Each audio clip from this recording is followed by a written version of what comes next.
says we're live on YouTube on my screen, but what's going on, golf addicts? After further technical difficulties with this daggum YouTube live stream, we are now here, and it just is what it is. David Barnett here. Yeah, we're here. Okay, yep. Good. Yep, right. we are here. We are here. But you know what? Hey, it's gonna be a good night. RBC Heritage, and we are coming off a great week at Colonial where the PGA Tour is back. I am in a beach house in Charleston, in Isle of Palms, South Carolina, vacationing with the family.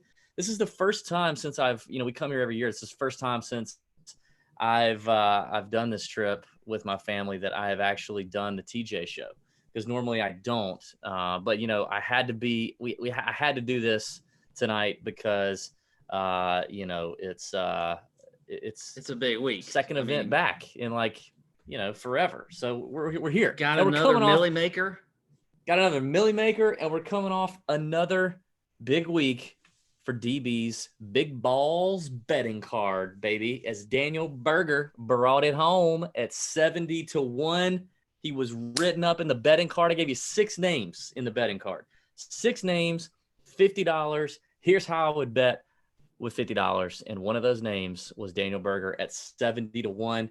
It was a crazy finish with, just more junior prom lip outs than you could possibly imagine. But with first Xander and then Morikawa on the playoff hole. Wow. So definitely Berger earned it, but a lot of people had a chance. It was fun to watch. It was so good to have some live golf back on. Right, Pat? Yeah, it was just great. I mean, and then the leaderboard, I mean, we had a ton of guys that got in contention. You had JT up there. You had, Patrick Reed making kind of a late run. You had Bryson DeChambeau, your favorite. Oh, by the way, guess who won the bet last week? Yeah. Yours truly. That's 2 in a row. Yeah. So you may want to tell the listeners what you got to do so they can be looking forward to that if they happen to miss last week's show. If you missed it last week, I've lost yet another bet, another side bet to Pat, involving Bryson DeChambeau last week, who definitely could have won that golf tournament. Lost that bet. That really sucks. So I'm going to have to do an impersonation of Bryson video, and I've already got some things in the works about what I'm looking to do. And I don't know when that'll come out. I'm a man that always pays my bets, and unlike Pat, whenever I have to do something like this, I do them quickly, and Pat will not have to hammer me to keep, to do it. Like if Pat would have lost this bet, it would have taken him 6 months to do this, because I would have had to keep reminding him. But I'm going to do it quickly, and I'm going to do it justice. I'm going to do a Bryson DeChambeau impersonation video, probably on our Twitter page, our YouTube, possibly Instagram, what have you. I lost the bet. It is what it is. I mean, Bryson, speaking of justice, I mean, it is literally pretty much poetic justice for you to lose this bet, because you hate Bryson so much that you could probably do the best version of, an impersonation of Bryson than maybe anyone.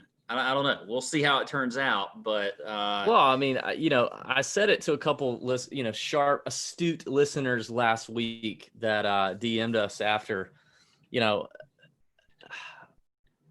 DB is the master bet negotiator. You know what I mean? So last week's bet was a win-win for me. I can't stand Bryson. I will gladly make fun of him. Even if I have to embarrass myself a little bit to continue to make fun of him, I will do that. So losing the bet last week was a win. And had I won the bet and you had to do it, that would have also been a win. I do think that would have been the greater win for me. I would have rather seen you do it. Yeah. But either way, it is a win-win. And Bryson, man, I mean, we typically don't spend a lot of time recapping the week before on a show, but given it's the first event back, it was an amazing week. I think we have to sit here for a second. I mean, Bryson clearly is different and is playing different, and he's got a lot of people, I bet, on the PGA Tour going, damn. We got a text early on Thursday. I was just about to mention that. Yeah, from Aaron Fleener, caddy for JT Poston, who was on the range, and basically saying, boys, I'm watching Bryson hit balls before he tees off, and let me just say, it is impressive. He said it literally is straight up in the air, and then you lose it. You can't even find the ball. You can't find the golf ball. So, which he did. He carried all the trees. He definitely did his thing. I mean, he's it's going to be interesting to see when we get on a golf course, a standard PGA Tour course that is better fitting for the long ball, that doesn't require some of the, him to cut the corners or, be precise with a carry distance and make sure he doesn't run out on the other side. Like when we get to one of those wide open tracks, man, I mean, hitting the ball 350 is kind of an advantage.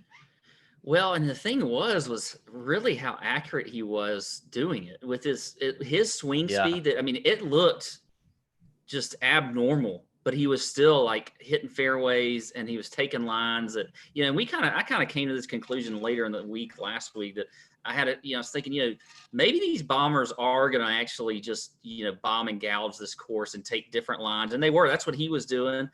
You did see your ball strikers like Morikawa and things like that, come into play. But, with a strong field like that, it did change the game a little bit at Colonial, not like you typically see week in and week out. Brings us to the Heritage this week. I think you're going to see a little bit of the same. We got a stronger field, got more bombers in this field, maybe a little bit less experience, but I think it's going to change the game a little bit on how you play the Heritage. We'll see. But it's going to be a good week. But yeah, last week was incredible. Great to have golf back. Was a little bit weird without the fans, but not as weird as I thought it would be. Yeah, like, it wasn't really like wasn't. I thought it would, just totally change the viewing experience, and it really didn't. And so that actually kind of made me a little bit sad. I was like hoping that that the fans would make a little bit of a bigger difference. And I think it will when they come back. I mean, we always appreciate the fans being there, but it didn't affect the players at all. They didn't really give. At the same time, you didn't have to deal with all the BS mashed potatoes, guys. Yes, you didn't have to deal with this. I do think it sped up play a little bit, which was nice.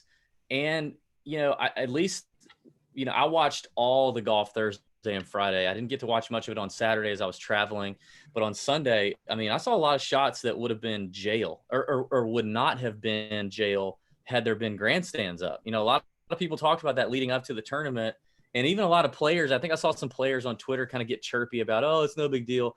Well, I think it kind of was a deal. Like Gary Woodland hit a weird shot on Sunday in there. Bryson hit one that kind of got, went further than it would have, had there been some sort of hospitality there. I know Spieth hit a couple that were like that too. I think that was very interesting to see. I mean, it was interesting to see them truly get penalized for the wayward shot. Speaking of Spieth, here's the deal. The Chalk Bomb email, our weekly email that you need to be subscribed to, has a tremendous record for 2020. Yes, last week really was has the been worst great. week. It's been impeccable. Yes. Yeah. Last week was the worst week we've had in 2020, with Jordan doing what he did. But I knew that our buddy Ben, who writes the Chalk Bomb portion, I knew he would be real grumpy about it. So I was like, hey Ben, tell me what stat you would like me to drop in the podcast tonight about Spieth's Colonial performance to make everyone feel better. And this is what Ben texts. He says, well, he led the field in putting, and it wasn't even close. And as we all know, putting is the most variable statistic there is, right? It's the one that can come and go with anyone. Granted, we said on the podcast last week that Spieth's putting and chipping had already come back, right? Like even before the break, you could see that the putting and chipping had come back. And he's always been a player who made up a lot of ground putting and chipping. It was just that his iron play and his driver play before the break was so egregious that he couldn't overcome it with even exceptional around the green and putting skill. So Ben says between Saturday and Sunday round, he lost 3.3 strokes on approach and 1.2 off the tee on Saturday and Sunday. So he did have a tremendous Thursday, Friday. He got several lucky bounces. This is where I love Ben. He got several lucky bounces or kicks. For that not to be worse was great. He duck hooked a drive on Saturday that was going 40 yards OB. hit the one tree in the way, and it kicked straight down. He's just so salty. He's so salty about it, but I love it. Listen, the chalk bomb is a bold call for a reason. They're chalk for a reason. And we talked about on the show, like there was a real chance Spieth came back better, and he did look better. Yeah, I think all in all, you look back on DFS especially, and you think through the process. And I think considering the process, the sharp play was to be off of Spieth come Thursday morning or Wednesday night when ownership projections came out, because he did end up being like around 15 to 20% owned in a lot of more public contests. With that and all the volatility before the break and all the unknown, the sharp play was probably to fade Spieth 7-8 times out of 10. Obviously that it didn't pay off to do that, but that's just one decision of the many that you had to make last week. But also in the chalk bomb, your boy DB gave you that 70-1 D Burger. So now we are up 65 units in 2020. If you're not subscribed, I don't know what you're doing. Go to tourjunkies.com, bottom right hand of any page. You can type in your email address and subscribe.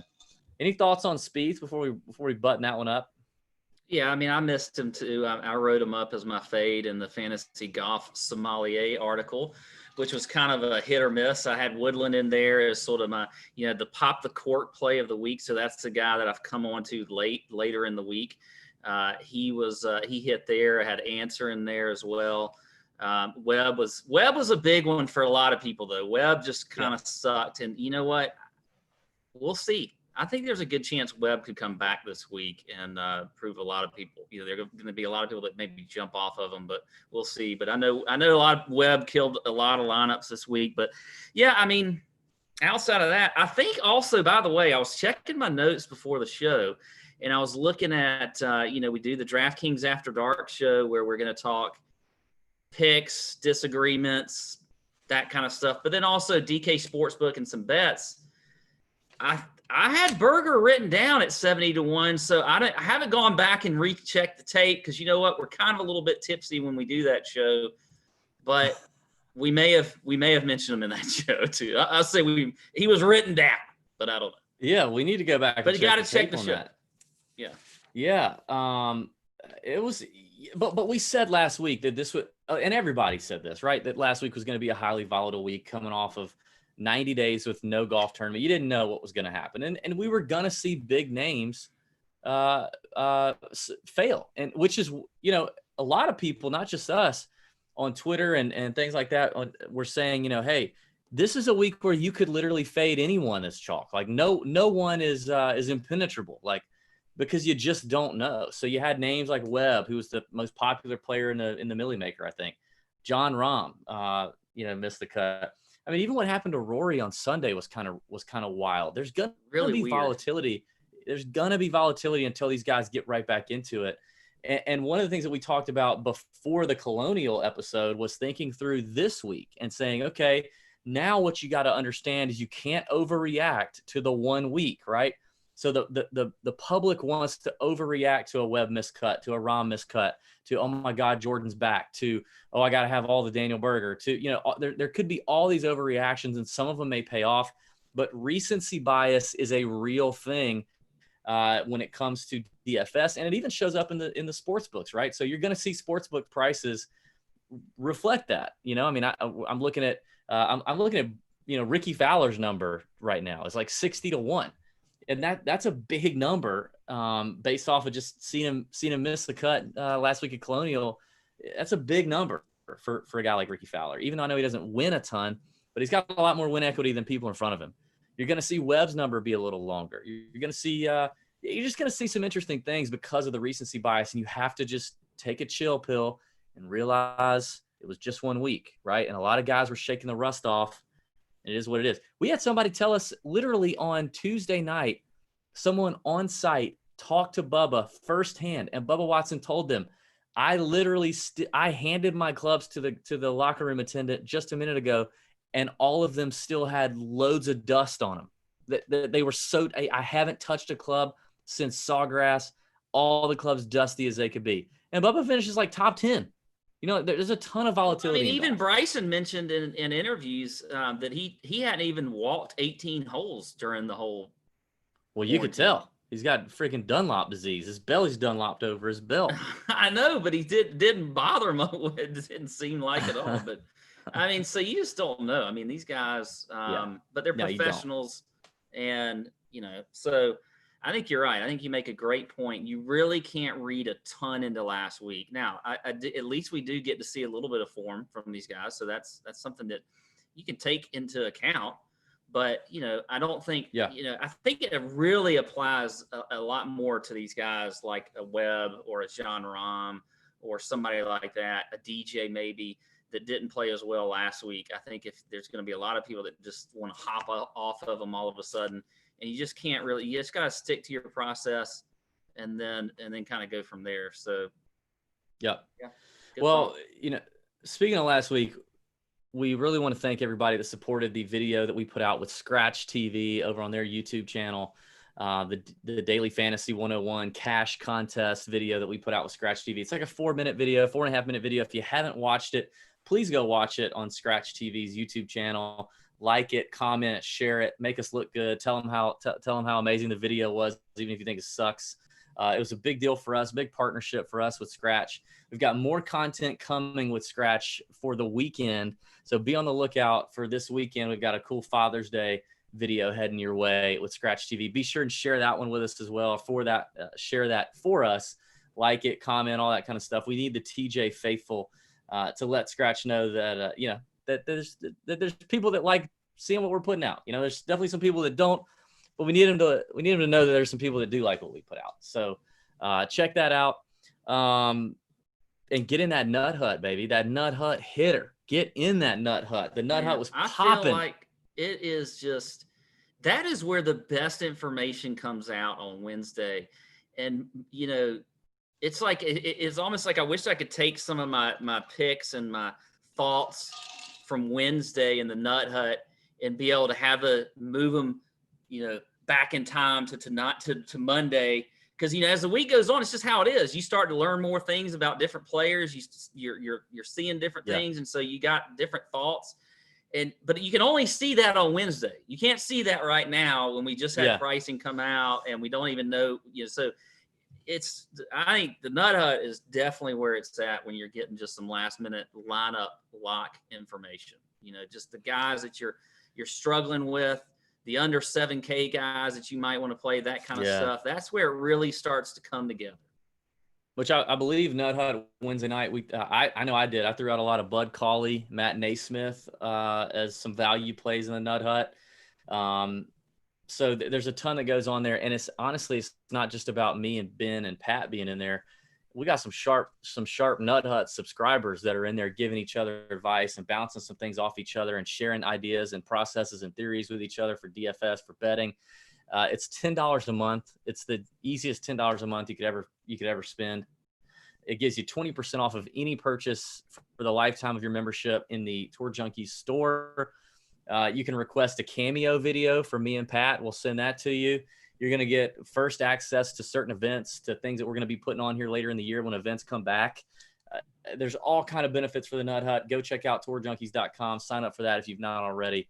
The Nut Hut was popping, and I was so glad to get it back up and running Wednesday night. It was a lot of fun. It was hard to keep up with. I know you caught the brunt of that. It's really hard to keep up with. We're going to try.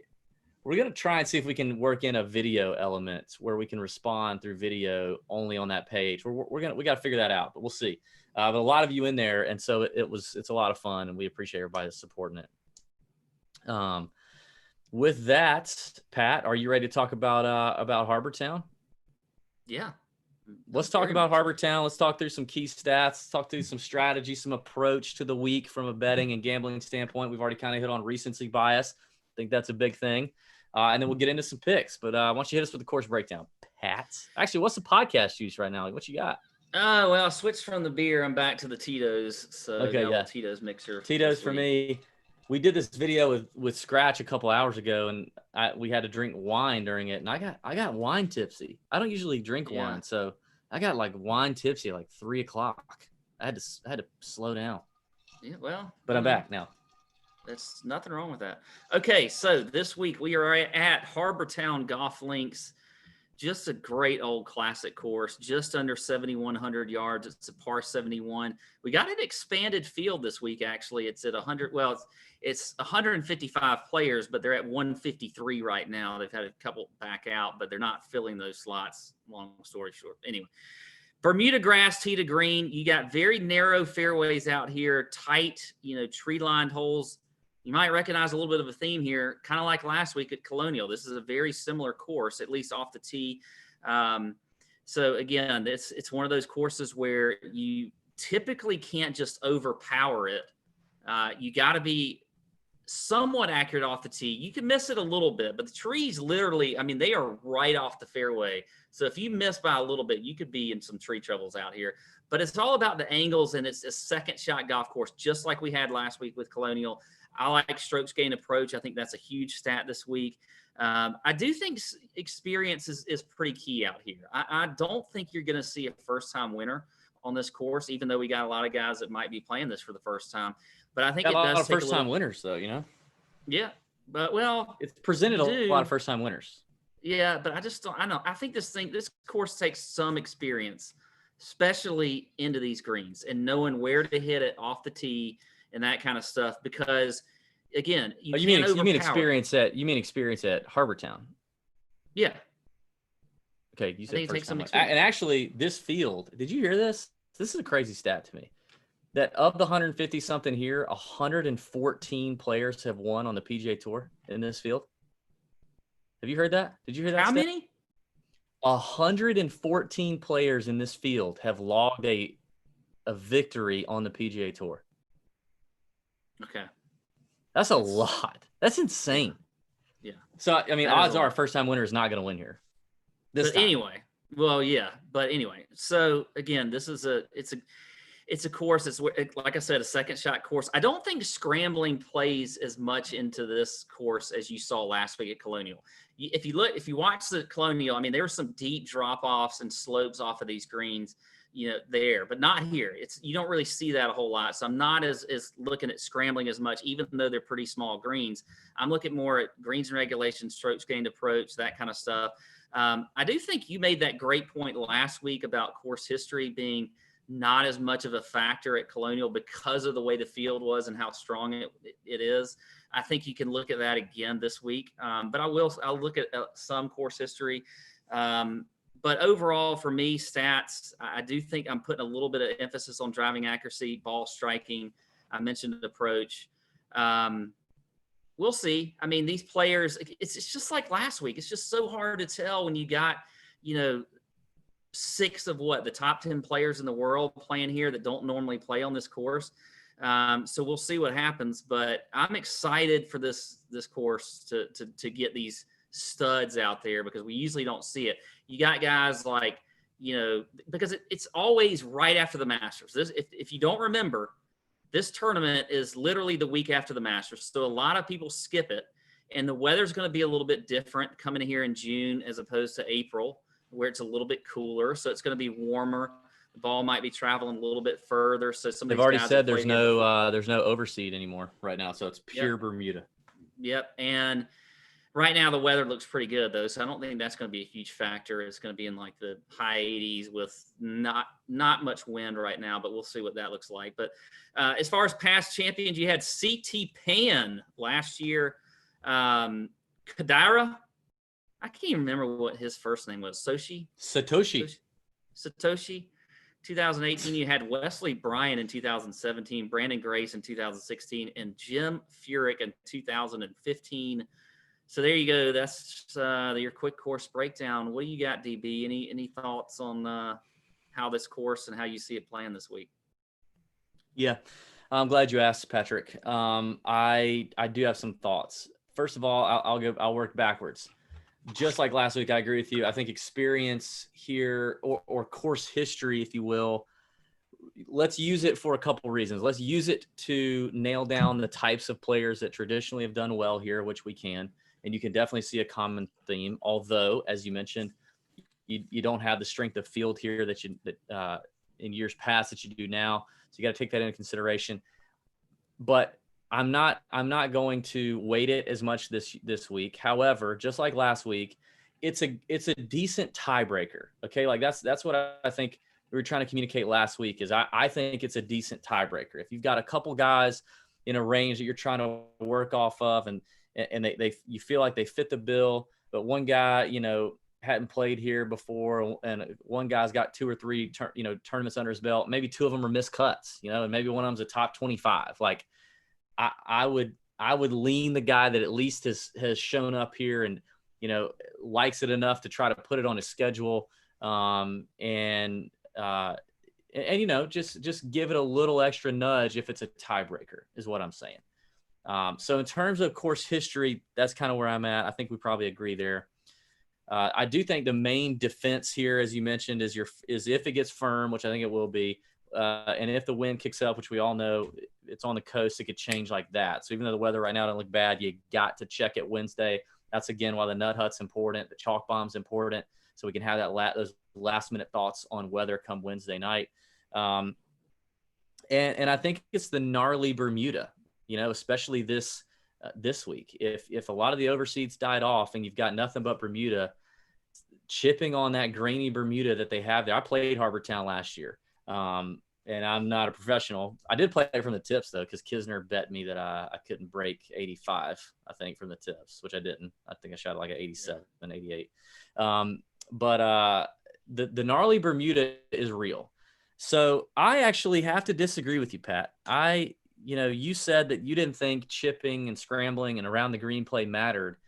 I actually think it matters a ton. And I weighted it pretty heavily in my model because these are very small peat dye greens, and they're going to be missed. And so I just think like bunker play, scrambling, being able to get up and down, similar to last week at Colonial is important. Now, I feel like the greens at Harbour Town. I just think that the shots that you have to hit off the green at Colonial require a lot more skill than around the greens here. From walking this course before, I haven't played it like you have. I've walked it before. I don't see yeah, you can get like some gnarly lies and things like that because of the Bermuda, but I just don't see as difficult of a shot as far as what you got to do from around these greens, because there's not as much slope, which can cause, that can cause all kinds of problems when you're chipping up, a 10-foot slope or something. Yeah. So there's not as much slope. You're right. You're right. There's not, but these greens are, I think these greens are probably smaller than the greens at Colonial. So you're going to still miss them. You still got to be able to take a wedge and get it up there close. And again, I think you got to be able to get it up and down. I agree. You got to be able to get it up and down if you miss a green, but I don't think it takes, if you're looking at a stat like scrambling, that's a guy that's, that's literally on all types of courses, he's a great scrambler. I think somebody who's not so great at scrambling can still get around this course if he's missing, because he's not going to have the difficulty, that you might see on like Colonial, where it's much more difficult around the greens to scramble, and it does take more expertise. So that's really my thought. But we're kind of splitting hairs a little bit here. Can we agree that the most important thing here is your approach play, your iron play? Oh yeah, definitely. And definitely, Harbour Town is one of those. So we didn't talk about this. Like, what do we think is going to happen with the distance thing, right? Because we saw Colonial get bludgeoned to death by Bryson and gang. I feel like based on when I played Harbour Town, I feel like based on watching Harbour Town through the years, because I love that golf course, I feel like it's harder to cut some corners out there, because I remember a lot of land being, native area almost, or pine straw or woods or very thick, like just thick brush or whatever. Like it looked like at Colonial there was just, it was like if you missed the fairway, you were in the rough, and yeah, you might have had some tree trouble, but you can get to your ball, or you were like on the other side of a fence and you were OB. Whereas at Harbour Town, if you miss the fairway, there's a little bit of rough, and then you're in the trees, but the trees could mean like brush, like where you can't even get to your ball or find it. I feel like I think Bryson and the like are still going to be going to be trying to go after this thing in a new way that we've not seen before. And we've even seen, Davis Love III, who has won this thing like 5 times, I think, and in his day was one of the longer guys on tour. So length is still an advantage, but I'm just talking like, are we going to see somebody like Bryson attack this course in a way that we've never seen it attacked before? Cutting corners. I don't know. I don't see it this week. There's not a whole. I don't think it's a different course as far as that's concerned. Like what Bryson was doing with taking on some of these dog legs and just not even forgetting that it was a dog leg and going over the trees. I don't think you just can't do that out here. And there's a lot more houses on this course. Like, I mean, Sea Pines itself, where Harbour Town is a residential community. So that makes a little bit of a difference too on what you have and what's out of bounds and things like that. So there's a lot of trouble there. So I don't know. We'll see. It does feel like you could do it at Harbour Town, but it feels like you're at a greater risk at Harbour Town of having a ball be OB or completely unplayable. Not just like in the rough over by a cart path where you got to hit it under a tree to scoot it out into the fairway. You know what I mean? It doesn't feel like that. Yeah. I mean, Jason Day a couple years ago was quoted as saying that for him, he feels like there's 4 to 5 drivers that he hits on this course when he plays it. Again, Jason Day's not. I mean, he's a long hitter. I mean, we all know Jason Day can hit it long, and a couple of years ago he was longer. Not what Bryson did yesterday or last week, but he's still pretty long. So I do think it's gonna. We're not gonna see. I think I read too where, I mean, the average distance off the tee at this course is like in the, like 280, 290 range. So people are dialing it back. I mean, from an average standpoint, they're not hitting it 340 like Bryson is. Now, we may see somebody try to do that. They could completely and utterly fail if they do. But I mean, I think the play is, and like I mentioned in the course breakdown, is you want to have those good and proper angles into these greens to be able to approach them in the right way. And that means dialing it back and not having, not being able to really bomb and gouge this course. I just don't think that's going to happen. Being on the proper side of the fairway matters at Harbour Town much more than even Colonial. I mean, again, I'm not trying to say like I'm some PGA Tour pro, but I remember last year there's one hole in particular. I can't remember which one it is, but I remember my caddy telling me it's the one that Pete Dye let his wife design the green, and it's got the I don't know what you call it, like the wood around the green, like the wood wall kind of that surrounds the entire green. But that hole is a short par 4. I hit my 2-iron left center of the fairway, in the fairway. He hit it good in the fairway. Completely blocked out from being able to get to the green. Completely. Couldn't get to the green unless I hit a flop shot onto this ridiculously tough green. You have to be on the right side of that hole, right? You can't just be in the fairway. Another reason experience comes into play here. It's very interesting. Harbour Town's an interesting beast. I'm excited to watch it. I'm excited to watch it go down. Pat, what we didn't mention? For all those watching on YouTube live right now, we didn't mention the fact that someone who at least has heard of the Tour Junkies finished 2nd and 3rd in the Millie Maker on DraftKings this past week. Mr. Toe Nose. Look at that. Rocking. We need to hear from this guy. Yeah, please. Rocking the avatar.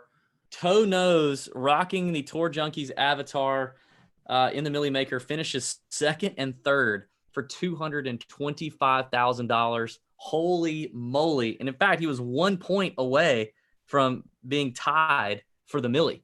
He almost took the whole thing down, but love to see the Tour Junkies avatar up there for that.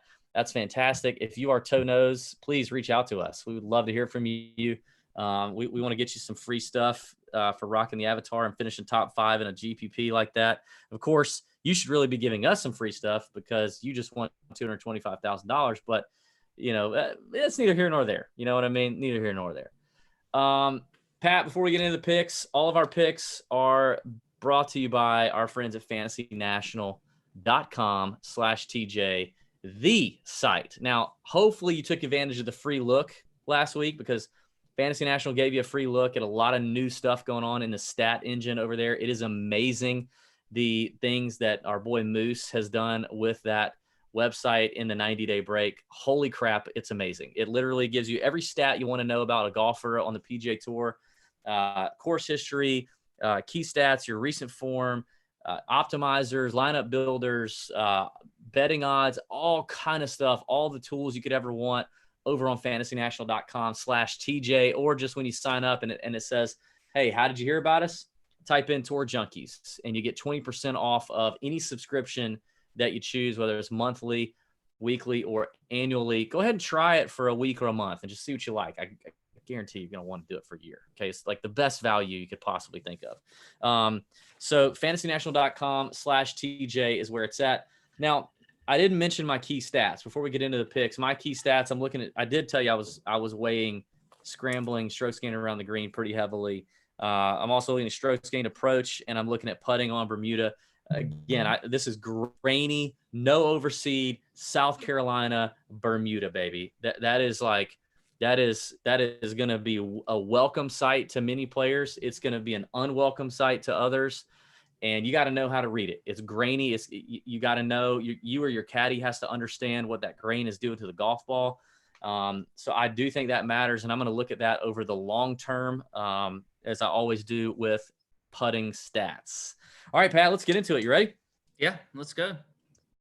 All right, 9K and above, a stacked field we have here. Boys, this is a stacked field. This is a lot of fun, man. Rory kicks it off. I just got to say, I'm taking control here off the bat, and you know, I started last week, and we had a lot of similar plays. So I need you to start this week, and then we'll see what happens. Well, I started last week, and you had the similar plays. Hey, is that true? Okay, well then never mind. I'll start. So you start. You start. Okay, I'll start this week. All right. Well, I'm going to start with the guy who I think should have won the damn tournament last week, and that is Colin Morikawa at 10,000 on DraftKings. This guy's an auto play. He's an auto play every single week. He is absolutely incredible, and especially with an iron in his hand. It is beautiful to watch what he does with irons in his hands. If you have not watched this guy, he's coming, dude. I mean, he's here, but he's one of those that who's here because people already know he's already becoming a name. 21 straight cuts, already won on tour, competing. So he's here in a way, but I also feel like he's one of those that's coming. Like, this dude could be a number one player in the world.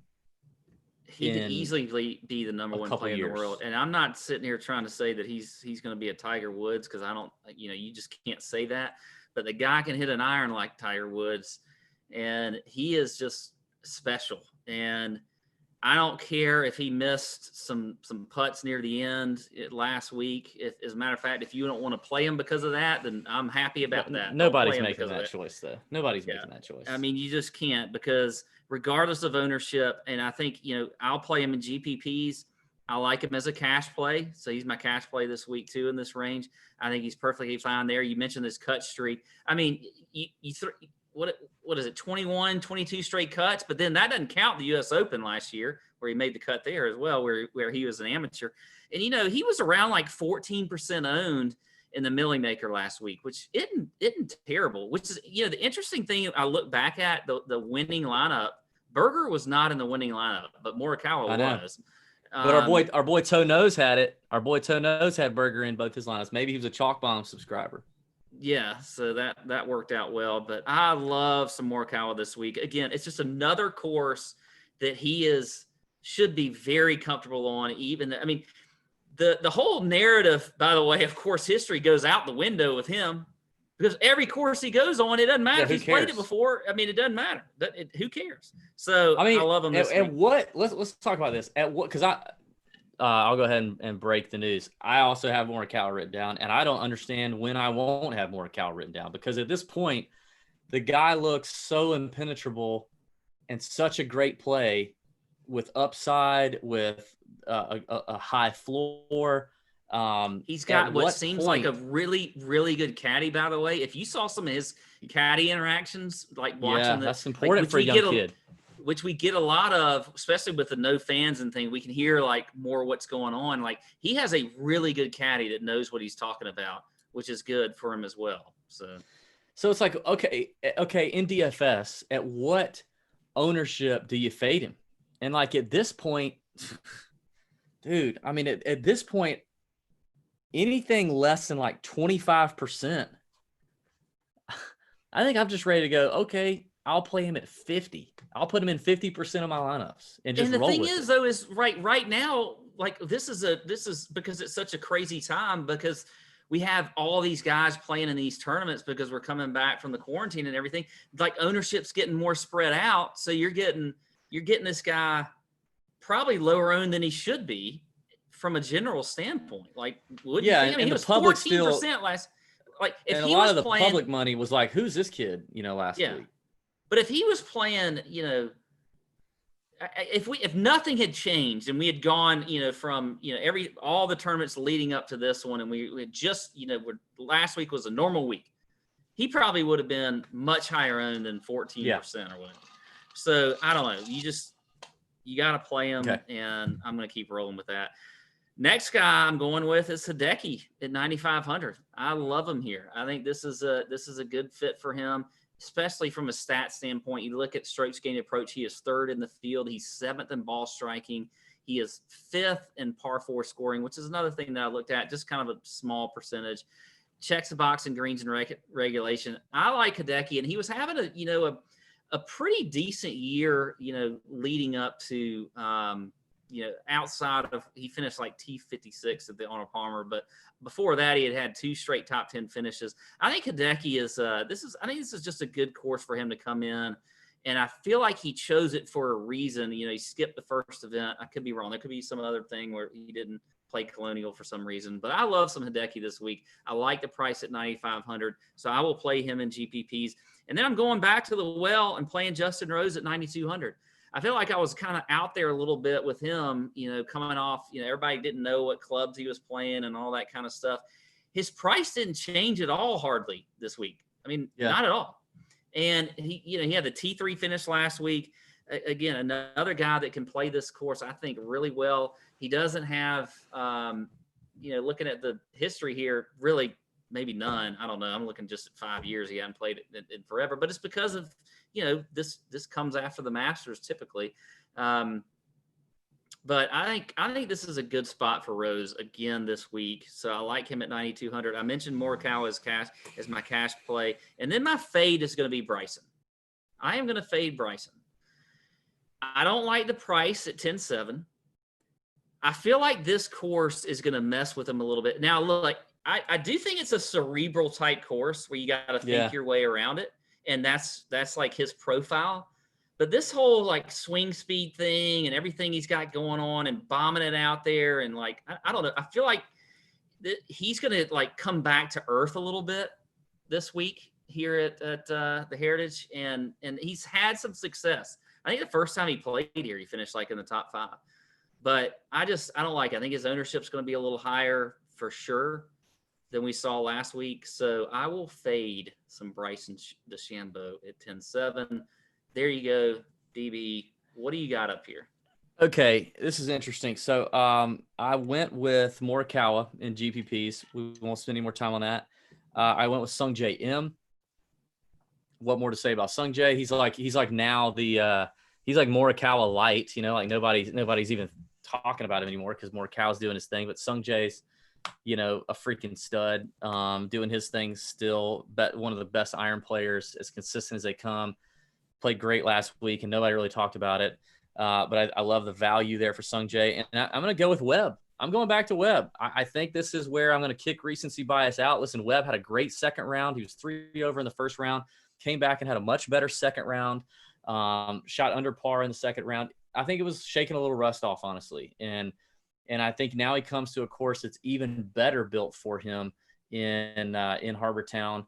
And I'm gonna play off, hopefully, the recency bias, and a lot of people that would be irritated with Webb being the highest known player last week across a lot of contests.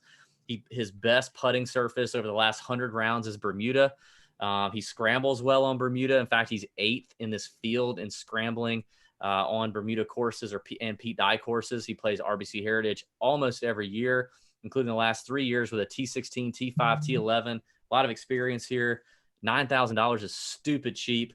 I think Webb is a play I want to hop back on, while I think the ownership could be a little suppressed in DFS. But I also like him strong enough that I'm going to play him in cash. So Webb is a cash play for me. Love the value at 9,000. Let me add to that, by the way. Just I think too, you're getting a little bit of a good discount too from a gambling standpoint on him. He's right at about 30-1. Yeah, I think that's a pretty good play for Webb this week if you're just throwing him out from a gambling standpoint to win. good call. Now, this is not very, I'm not in my normal routine here, so I wasn't able to use some of the technology I normally use, so I had to write tonight. But in the fade column, this is what my fade column says. Let's see if you can see it. You see that? It looks like you said not Bryson. Yeah. It says fade, not Bryson. Honestly, in this range, man, in the 9K and above, there's really not anybody I just want to take a firm stand on. And I'm not going to fade Bryson again. Like, I can't do it, man. And I do think that, damn, like, it just, had you hit me up 2 weeks ago and said, hey, would you rather fade Bryson at Colonial or Hilton Head? And I'd have said, okay, Harbour Town. I'd rather fade him at Harbour Town. Yeah. But man, dude, I don't know. I can't pull a trigger on fading anybody here. Now, I will say this. I took a long, hard look at Hideki for the fade, because Hideki is a horrible putter everywhere, but he's worse than horrible on Bermuda. Long-term, short-term, doesn't matter. And my only fear with him is we didn't get to see him last week potentially knock off some tournament rust. Now, I have no doubt Hideki's been working. I'm not saying he hasn't been working. He hasn't been doing his thing, putting in the time. Sure he has. But you got small greens here. The thing that Hideki does best is iron play, right? Which is great for this. We've both agreed that the most important factor to Harbour Town is solid iron play and approach play. So I feel like Hideki is going to be a major boom or bust here, because he's going to boom if he hits the greens, because these greens are so small. His likelihood of three putting is going to be very low on these small greens versus your average PGA Tour size green. His likelihood of three putting is going to be very low if he hits the greens. If he doesn't hit the greens, I think he trunk slams. If he's not hitting 65%, 60% of his greens in regulation on Thursday and Friday, I think he's going home Friday. I don't see him being able to get up and down and putting the way that he needs to putt to keep it going. So if I were going to make an argument, I think that's the only one I could make. But I honestly just love this range. I mean, this whole crowd is very good. I also love the 8K range. So let's get down into the 8K range category. I'll start there. I'm going to go, man, there's so many names here. So from a DFS perspective, I'm going to go back to similar to Webb, except I didn't really play any Webb. I didn't have Webb last week, but I did have this guy, and he ruined a lot of DFS lineups for me, and that is Matt Kuchar, who just freaking killed me. Kuchar missed the cut on the final hole, on the 36th hole. He was 3 under. He was a shot clear. He could have bogeyed and gotten into the weekend. He drove it in the fairway bunker on his final hole. I think it was the 9th hole, his final hole on Friday. 145 yards out to a back pin location, water all in the front. You hit the freaking shot 150 yards. You make sure you hit that ball 150 yards. Yeah. Worst case scenario, you blow it by and you get up and down.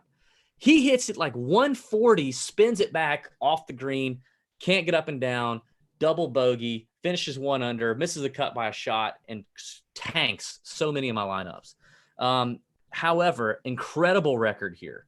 Incredible record and experience at Harbour Town. Okay. His best putting surface kind of waffles between Bermuda and POA, but Bermuda and POA are definitely the top 2.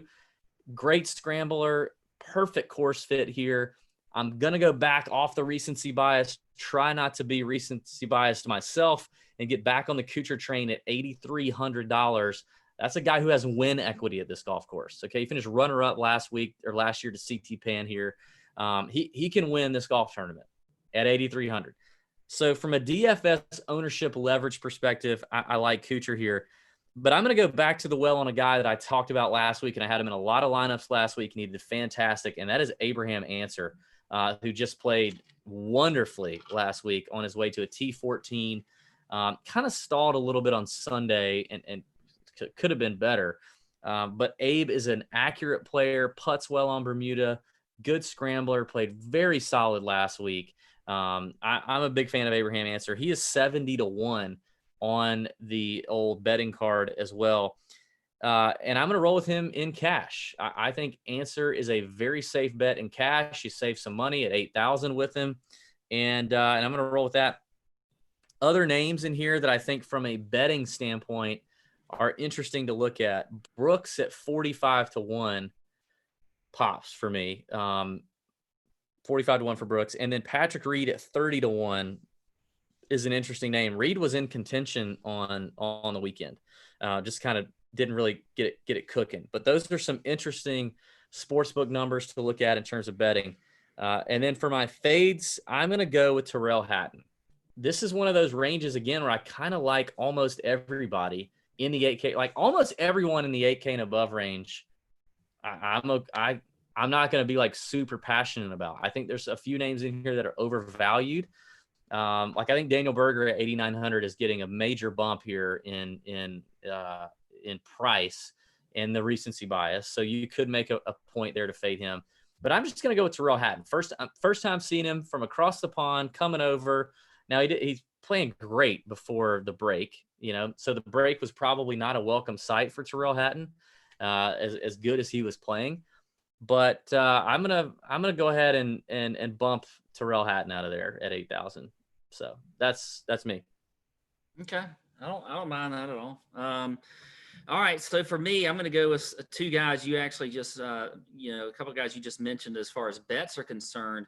I like some Patrick Reed here at 8,800, 30-1. That's a good bet. I think that's again, this is a course that he should be able to play pretty well on. Obviously had a great week last week. You look at the stats here. I mean, he's checking the box in ball striking. He's, third in the field in par 4 scoring. This is a guy that week in and week out, Patrick Reed has been playing great this year. Obviously we're coming off this huge break, but he came back and still played good again last week, finishing strong. So I like some Patrick Reed at 8,800. And, the other guy that I like is DJ at 45-1. He's 45-1, 8,500 on DraftKings. I think he's a good play. I mean, look, he kind of burned a lot of people last week. I understand that, but he's got some experience out here on this course. Another guy that, with a wedge in his hand is usually pretty good, which I think he'll have a lot of. I think his ownership is going to be super low. People are, really wasn't that high owned last week. He was, where was he last week? Let's see. He was like around 11% last week. Yeah. And on average. He was 11.2%. He's going to be a little bit less this week. Bermuda, he putts fairly well on. I mean, Poe is really his best surface, but he is a good putter on Bermuda.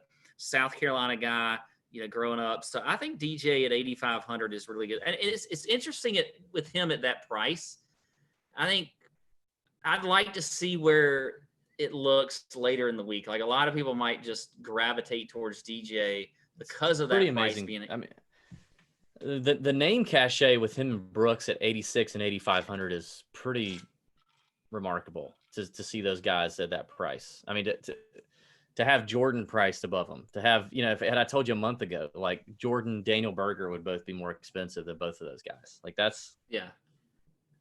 But still, I know he burned a lot of people. I don't hate last it. week. Last week, though, he just didn't do anything well. I mean, he hit the ball okay off the tee. His iron sucked, his wedges sucked, his putter sucked. But again, I understand with the price, the win equity. Well, and we just don't know. I mean, who knows from last week? But you could easily improve. It's just like Webb or anybody we're talking about. Like you could easily improve off everything you were doing last week. So I like DJ. I'm with you on Abraham Answer. I had him as my cash play, so I'll just leave that as it is. I think Answer is a great play here at 8,000. I don't mind your fade of Hatton either. For me, my fade was going to be Ricky Fowler at 8,100. Now look, I don't mind Ricky this week, but I still feel like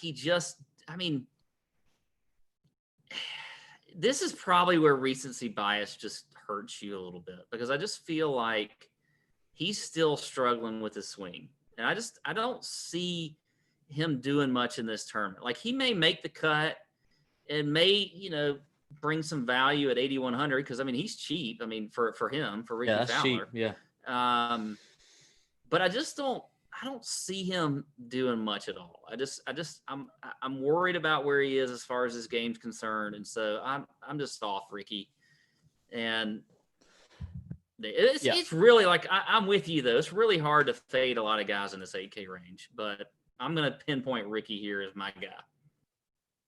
You seem to have some thoughts on that. I was going to say, like, it is an attractive price. I will say this. I saw on Twitter today some people touting him at 60-1.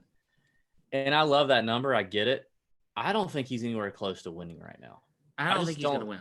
I feel there's no way. A player like him, he has to be trending a certain direction to win. And in the midst of a swing change, to be playing like he is, and then be able to get down into contention on a Sunday and trust it and then finish it, I think it's a tough look for him. So from a DFS standpoint, if you want to play him, I'm not going to argue with you.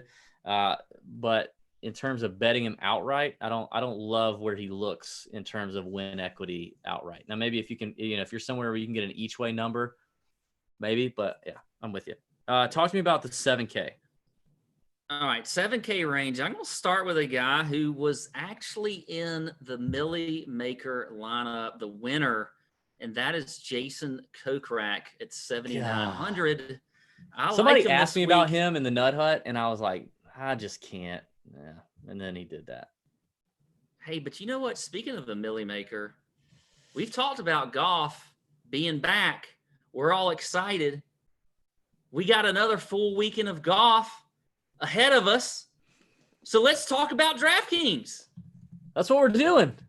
Yeah, so we got to talk about DraftKings. And to add to the excitement, DraftKings, the leader in daily fantasy sport, is putting you in the center of the action with a free shot at millions of dollars in prizes with your first deposit, DB.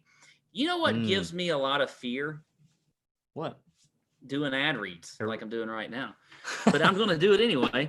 DraftKings is easy to play. Just pick 6 golfers, stay under the salary cap, and submit your lineup before the tournament tees off on Thursday. It's very easy from what we're saying here. Then you just sit back and you follow the action and see what happens. The more red numbers they have on the leaderboard, the closer you'll be to winning some green, okay? Green means money. Rack up points for pars, birdies, finishing position, more stuff. So, in a time of limited sports, this is your chance to scratch your competitive itch and reign supreme. So, here's what I want you to do, DB, and all you listeners out there. Is this what they call a call to action? This is what we call a call to action. You need to download the DraftKings app right now. Use the code Tour Junkies to sign up. This week, DraftKings is putting you in the action with a free shot at millions of dollars in prizes. That's code Tour Junkies, and you get a free shot at millions of dollars in prizes on DraftKings. Minimum $5 required, by the way. Eligibility. Am I supposed to read that part? Or is that supposed to be in red? Yep. Yeah, nope, minimum $5 deposit required. Eligibility restrictions apply. See DraftKings.com for details. DB, there you go. Let's get back to Jason Kokrak, who was in the Millie Maker lineup. I like him this week a lot. He is a fantastic play. I'm not letting you give any thoughts on the read. So also very skinny. Jason Kokrak, we got skinny Coke. Yeah, skinny Coke, like Gary Woodland last Skinny Coke, yeah. Yeah, like me, you, Gary Woodland, and Jason Kokrak. We've lost the most weight of anyone relevant in the PGA Tour business. Down. But yeah, so you had old Kokrak finishing T3rd last week. But look, I mean, he's been doing a lot of things well. This guy is like literally, to me, become in that like top 3 guys that don't win enough on tour, that should win. That just don't. Oof, we can debate that later, but yeah. Okay. So I'm a big fan of some Jason Kokrak this week. By the way, checks the box and ball striking, also greens and regulation. So I like him there. Ian Poulter at 7,600. We saw him he's talked him up in the Nut Hut a lot on Wednesday night. A lot, and he was one of your late plays last week. You and I were kind of texting back and forth a little bit. I like some Ian Poulter. I think this is a good course fit for him. Checks the box and strokes gained approach.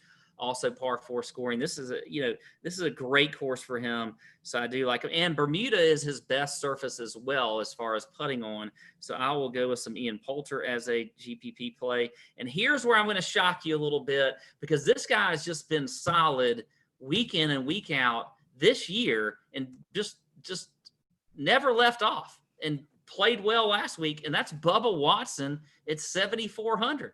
Now, you would think Bubba, a course for him is going to be where you can bomb and gouge it and all that kind of stuff and blah, blah, blah, blah, blah, blah. But you know what? Bubba's been putting extremely well. His ball striking is fantastic. He's 33rd in the field in ball striking, 14th in par 4 scoring. I think Bubba is a great pick this week. And the only reason I don't think we've ever seen him really here play all that much is because when he won the Masters back in, 2012 was his first, he's not playing in this course. He's not playing this tournament after the Masters. This is not happening. So I like some Bubba. He was extremely low owned last week and really came through for you if you took a chance on him. So I like him as well. Cash play for me is going to be Joel Damon. We've always said, or you say, that Joel Damon doesn't play well coming off of a break. Well, he played well last week, and he's got another course that's, fantastic for him. I mean, you look at the stats, literally across the board, 11th in approach, 8th in ball striking, 1st in par 4 scoring, 22nd in driving accuracy. Joel Damon does everything right to be able to play well on this course. So I like him at 7,500 in cash, and he's making cuts. He's been doing it all year long. My fade is going to be Matthew Fitzpatrick. I used to kind of like some Fitzy. Yeah, I used to love him. But now it's just like, I don't get the love for him. And we get questions like in the Nut Hut all the time about Matthew Fitzpatrick. And I just don't ever feel like he comes through, and he's at the top of this price range in the 7K area.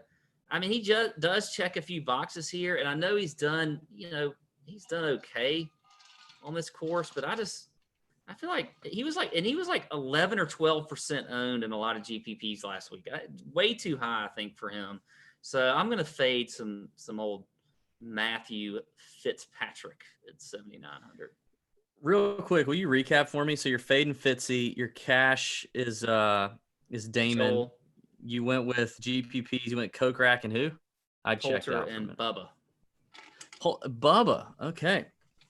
Okay. A lot of names in here. Like a lot of names in here. Again, I feel like the biggest value in the Nut Hut is the Chalk Bomb is your 7K, 6K guys. Like, this is really where the real value kicks in, because a lot of things evolve come Wednesday night in terms of ownership for DFS, betting lines change, matchups, all this kind of stuff. So there's a lot of names here. I'm going to try and narrow it down. I think the safest bet, and I would play him in cash or GPPs, is Kisner, who's also 55-1. Great record at Harbour Town. Loves Harbour Town. Perfect spot for Harbour Town. Very familiar putting and chipping on Bermuda greens. Played well last week. I was grateful to see him, or happy to see him play well last week at Colonial. He talked about how well he was playing. I like the Damon play. I'll go with JT Poston, who also played very well, and we called him last week as well, playing awesome. He's 70-1 on DraftKings Sportsbook, and I think he's a great price in terms of DFS too. Don't really care if he's chalk or not. I think he will be. I think him and Damon will both, and Kiz will probably be fairly chalky now to think about it. But I don't care. I really like those guys. I'm going to jump on the Harris English train, because I think everyone had – I beat that drum all week last week. I said, don't play Harris English. Don't play Harris English. Don't play Harris English. You don't play Harris English if he's chalk. That is an automatic fade. I was in the Chalk Bomb Wednesday night. I had to tell people over and over again, don't play chalky Harris English. You don't play chalky middle-of-the-road players. You just don't. Now, I'm counting on him taking a severe drop, okay? And I don't think he's that far off, and I think he's a decent player. I think he has top 20, top 15 upside here. It's a great course for him.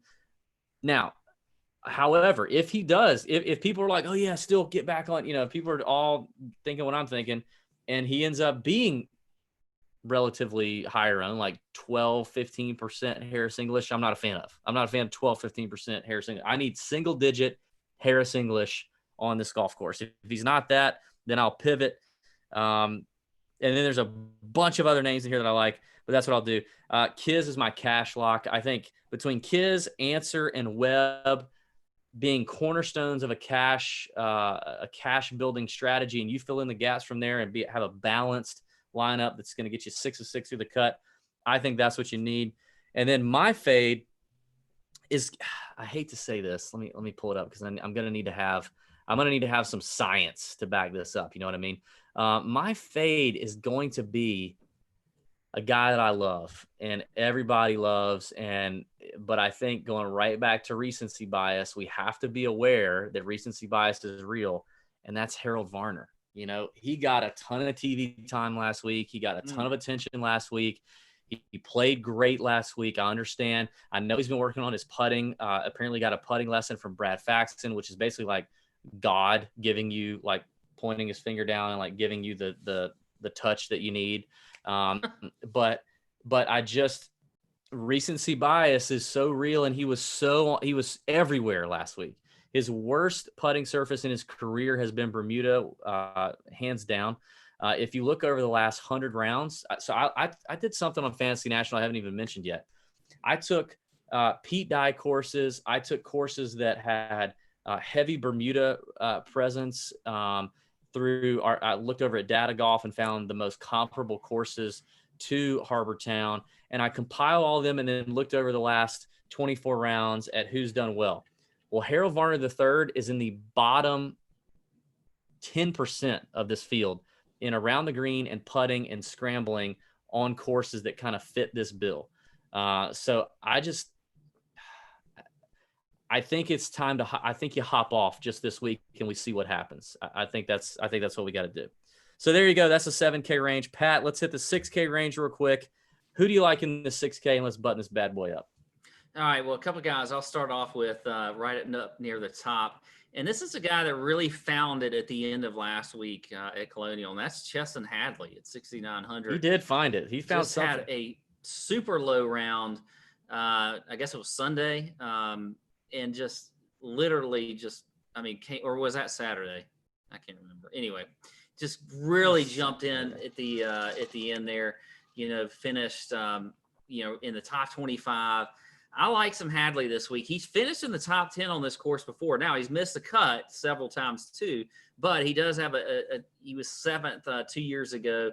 He's checking the boxes as well as far as the stats are concerned. He's 20th in the field in strokes gained approach, 24th in ball striking. He's 36th in fairways gained, and he is also in the top 30 in the field in greens and regulation. So I think Chesson Hadley has a chance to have a really good week. I liked playing guys that seem to just find something in the tournament before, like he did, where he just went super low. So I like Chesson Hadley. I will play him as well. And then I'm going to drop down to a guy that you talked about last week, has a zero experience on this course in tournament play, but I'm going to guarantee you he's played this course plenty of times outside of tournament play, and that is Matthew Naismith at 6,600. Love me some South Matt Carolina guy, Gamecock. This is a course for him. He is 10th in the field in strokes gained approach, 22nd in ball striking, 26th in par 4 scoring. Checks the box in greens and regulation. I think even more so than last week, this course is better for Naismith, and he's still. It wasn't like it. Last week it was a good call. So he finished 49th, but still, for a guy at 6,600, you're going to get better than that from Naismith this week. So he had two eagles. He had 2 eagles last week. My best lineup had Naismith in it, and he had 2 eagles, which 2 eagles is really hard to come by last week. The guy can score. I love the Naismith call. He totally can definitely score, so I am all about him. So there you go. That's 2 guys real quick. And I may have a few bonus plays, but I think I'm going to save those for when I get that inevitable question in the Nut Hut. Who are your favorite guys under 7K on Wednesday night? Well, total agreement there with Naismith. Had him written down. I'm gonna go. You got to go back to Harry Higgs. The guy can go super low. He just needs to put 4 together. If he can just put 4 together, he can contend here to win. We interviewed him over the break. There is no doubt in my mind he's going to be a winner on the PGA Tour very soon. Got the right head on his shoulders, right attitude, right way to approach the game, and he's got all the talent. So I love Harry Higgs. Naismith, Bronson Burgoon. I came onto him late last week. He's impressed me a little bit. I think Bronson is a good value down there in the 6K range. So I like those 3. And then I just got to mention this because he's a Georgia boy. I just got to mention this. There's a Georgia Bulldog in the field, baby. And I think, I think the kid could have a shot, okay, a small shot at like a top. It just wouldn't surprise me if he's top 20, okay. And that's Ralston. That's your boy Ralston. Is it Spencer? What's his first name? Yeah, Spencer Ralston. Spencer Ralston. He's a player, man. 6,000. He is a player. The dude is a player. The University of Georgia puts out some amazing golfers. Okay. You have to be something special to play at the University of Georgia and then to compete and play at the level he's played. I mean, look at what Morikawa's done coming out of Cal. Like, these college kids are freaking ready. When they get a shot, they bring it. They're ready to bring it. He's going to be comfortable here in the South on Bermuda. And he's got him a little shot to come out and do something.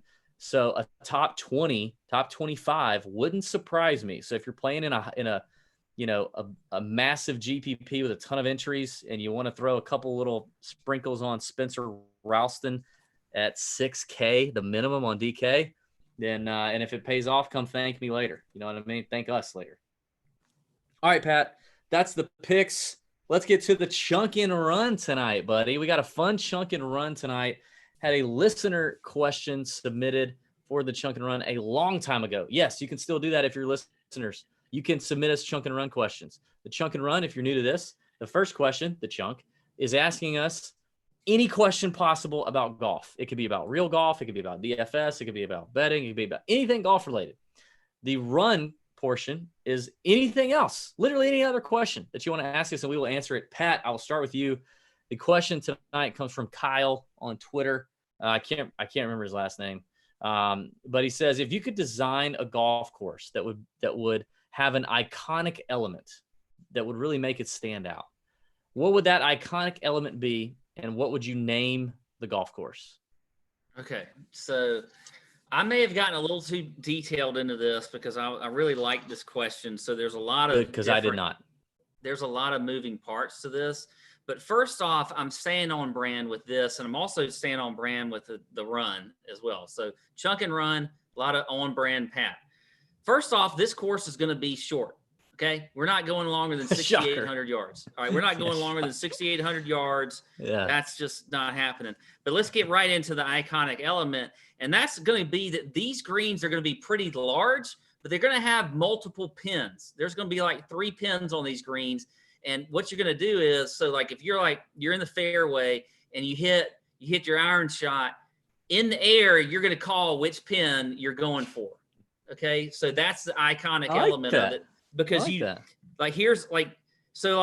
on hole 2, hitting into the green, boom, shot fired, pin 2, but you got to call it in the air. But here's the thing that's tricky. There's going to be a lot of slope on these greens that kind of goes away from the pins that could change a lot. So it's not just because your ball's heading towards that pin and you call it doesn't necessarily mean that you're going to be close, because there's going to be a lot of slope on these greens. So there's got to be a little challenge to it as well. So I think that's important. Excuse me. So, anyway, all right. So that's really kind of the iconic element here. But there's going to also be a hole out here that looks kind of like a wishbone. And the green is going to kind of look like a wishbone. And so they're like, you see, like there's going to be like a pin here and then a pin up top and stuff like that. But I mean, it's going to be, not totally like, but so the name of this course is the Wishbone. Like it looks like something else. The Wishbone. The Wishbone is the name of this course. I like courses that have just like like not golf club in their name, like the Broadmoor, Ballybunion, Muirfield, stuff like that. So we're gonna call this the Wishbone. And another part of this course is if you arrive, like anything you ask for can happen. Like if you want Bloody Mary on the tee, and that that's better your be wish. A thing at your course, yeah. Yeah, the Bloody Mary's gonna be waiting for you on the tee. If you want a cigar on hole 8, then somebody's gonna be waiting to give you a cigar on hole 8. And then if you want some rosé on a 18, weed brownie, yeah, or something, like it doesn't matter. Your wish is our command at the Wishbone. We're gonna make it happen.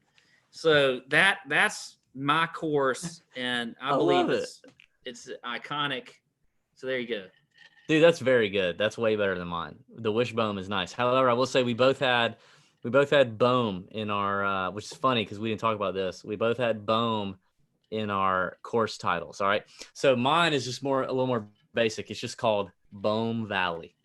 I'm like you. I kind of like not having like golf club, golf link, it's just Bohm Valley.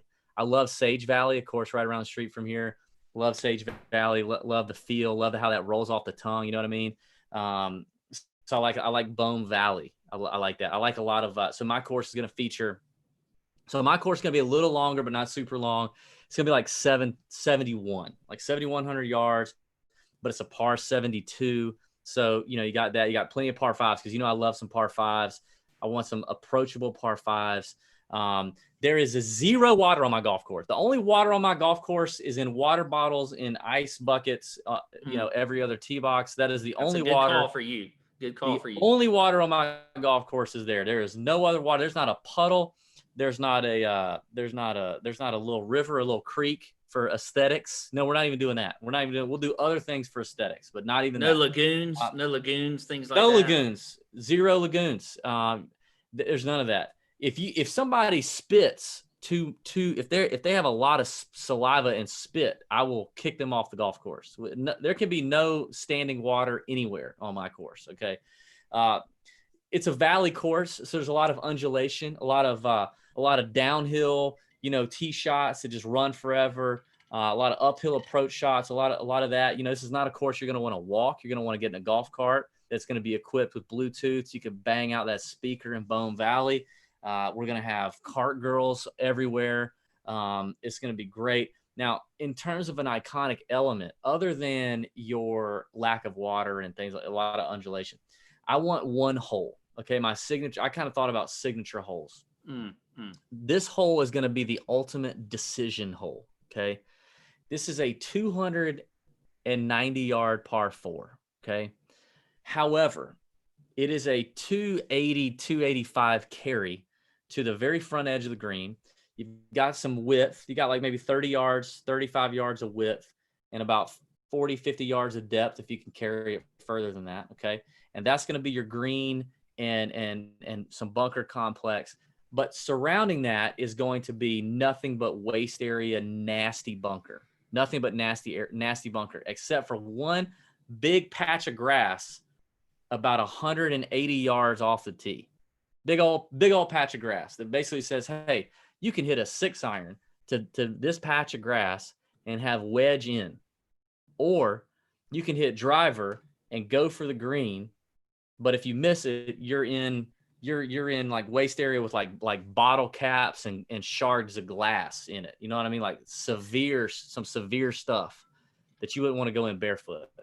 So that would be my signature hole, and that hole would be number 8 because that's my favorite number. Number 8 is my favorite number, so that would be number 8. That would be the one that really makes you think: do I want a pound driver here and carry it over that, or do I want to just hit the little 180-yard shot, then a 90-yard, 100-yard bunker shot or 100-yard wedge shot and be done?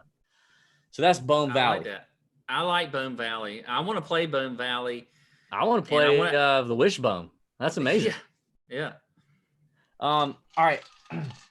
Run question for tonight. If you could, in the same vein, design your own alcoholic beverage, what would the ingredients be? What would make it stand out? What would you name it? And if you had to name it after a PGA Tour player, who would you name it after? You want me to start, or you want to start this one? Yeah, you start this one.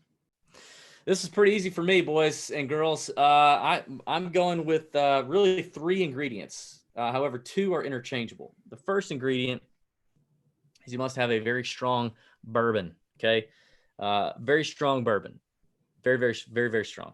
You pick the bourbon, just got to be bourbon. Okay. This is a shot, by the way. Mine is a shot. It's not a cocktail. It's a shot. So it's 2 parts bourbon. 1 part, second ingredient, is interchangeable. It has to be a very nasty beer found only, or malt beverage found only in a gas station. Colt 45, Old English. What are some others, Pat? Any of those. Colt 45 and Old English really come to mind. That's probably like the only 2 that yeah. It's got to be nasty. It's got to come in a 40 ounce. It's got to be gross. You got to walk out of the gas station with a paper bag. So 2 parts bourbon, 1 part's the Colt 45 or Old English or comparable. Pour that in there. And then finally, this last piece is also interchangeable with 1 of 2 options. Either a little sprinkle of Nerds candy or Pop Rocks. A little sprinkle of Pop Rocks. This is a college town drink, right? This is one of those weird, quirky drinks that nobody else has, that the bar on this street is famous for. And nobody knows the name of it or can remember what's in it, but all they know is it's the one with the Pop Rocks in it or the one with the Nerds in it. And the bartender goes, okay, I got you. Now, it's named after Bryson DeChambeau. It's called the Strong and Shitty because it's the strong in the bourbon and it's the shitty in the Colt 45 or malt liquor or Old English, whatever you have. And then the candy piece is a play on Bryson's persona. Pop Rocks, because Pop Rocks are attention seeking. They pop all the time. They're freaking just chattering all the time. You pour that in the drink, they start, and they want attention. Look at me, look at me. Don't think about the bourbon. Don't think about the Colt 45. Look at me, look at me.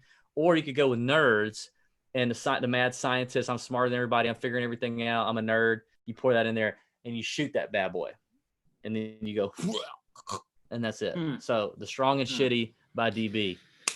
Wow, I feel like you did a little better as far as a player comparison here, because for me, I went with a guy that I just think is an electric personality, and that is Kiradek Affibarnrat. I just think the guy is just incredible. Okay, he's electric. So you know what? This drink is called the electric. I'm by the way, I mentioned earlier, I'm staying on brand. This is called the electric bone stick. Okay, the electric bone stick. And so what we got here, this is actually a this is actually a drink that you would really want to drink, other than yours, which I don't know if anybody on planet Earth. You don't want to drink mine. And this is actually one that I like, but I never had a name for it. So I drink this drink and I just made it up and made a name for it. So I'm going to now call it the electric bone stick. I did add a little bit something special at the end though. But we're going to have a little bit of Tito's. We're going to have a little bit of Club, okay? And then we're going to have a lime wedge just hanging off the side of the glass. And we're going to use some Rose's lime juice. I don't know if you've ever had Rose's lime juice. Yeah, you love that stuff. Yeah. Just great stuff. Got a little sour. If you guys ever go to a restaurant or a bar with Pat and his privileged self goes to order a drink, he'll go, do you have any Rose's lime juice? And the server will go, yeah, we got that. No. Is it Rose's lime juice? Yeah. I don't know. Yeah. You always get that. It's good stuff. So we're going to put that in there. And then the kicker, we're going to go with a little one of those like Halloween green glow sticks. We're going to throw a green glow stick in there. You know, you break it apart and throw it in there. Now we're going to make sure it's sanitary. Like we don't want like chemicals getting out, but we're going to take that green glow stick. We're going to throw it in there. So that's where you get the electric bone stick. Okay. Right there. I follow. It's very exciting. And it's a good drink, and you can take the bone stick, and if you like get drunk on the way home, like you can use it like a guiding light to get yourself home. So the electric bone stick, and it's an honor of two purposes. Love that. Yeah, in honor of, so you can drink it, and then you got a light. So in honor of Kiradek Affibarnrat, because I feel like he would like that drink. So there you go. Oh, you love that drink. That's good. That's it. I love it, man. That's a great show. Great time tonight. Best of luck to all those watching or playing, RBC Heritage this week. We're here for it. We're about to head over and do some TJ After Dark over on the DraftKings channel. That should be a good time. Going to get some refills here.